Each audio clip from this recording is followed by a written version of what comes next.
keys the mic, the squelch closes, and the scanner takes off and goes around again.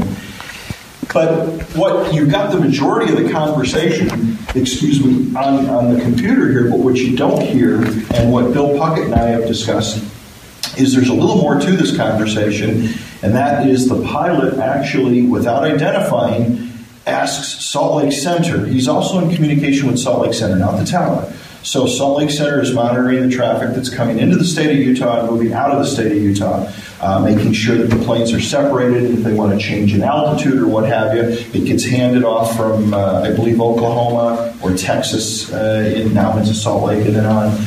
But what the pilot does ask is he asks Salt Lake Center, did you see that on radar? And he does not identify when he says that. He doesn't say American Flight 434 or Salt Lake Tower, this is 434. He just keys the mic and says, are you guys seeing this on radar? Now that's missing off of this file, which I thought was pretty interesting.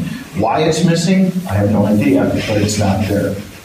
Then it comes around again and you hear the conversation where the pilot's talking about this bright orange square that's out in front of him. If you go to, and I don't know if you have this on the computer, Erica, but if you go to UFOs Northwest, UFOs NW, that's Bill Puckett's site, and Bill has got pages that he's built.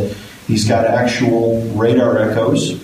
He's actually proven that the pilot did see what he said. He talked, I'm not sure who he talked with in general, but he can confirm that the pilot did see it, and the pilot truly saw it off the right side of the aircraft.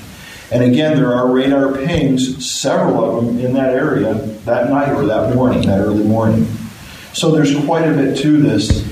And it was just luck that I was there listening at the time. That's all. I was just listening, I was just scanning, and I came across it. I would say this is probably one of the most unique things I heard.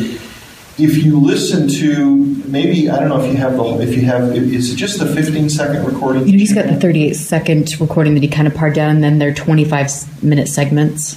Yeah, if we could email that to the group, if possible, if that's a possibility. Yeah. What's really interesting about that little blurb that Erica played for you is their whole tone changes throughout that 25-minute period. They are talking to Salt Lake Center for different things at different times, but you can tell the pilot's demeanor changes. And I thought that was significant because I think, first of all, 434 is a flight that originates at 9:55 p.m. It flies Philly to San Francisco every day. And back. Yeah, and I think it gets in at 5:55 or 3:55 in the morning.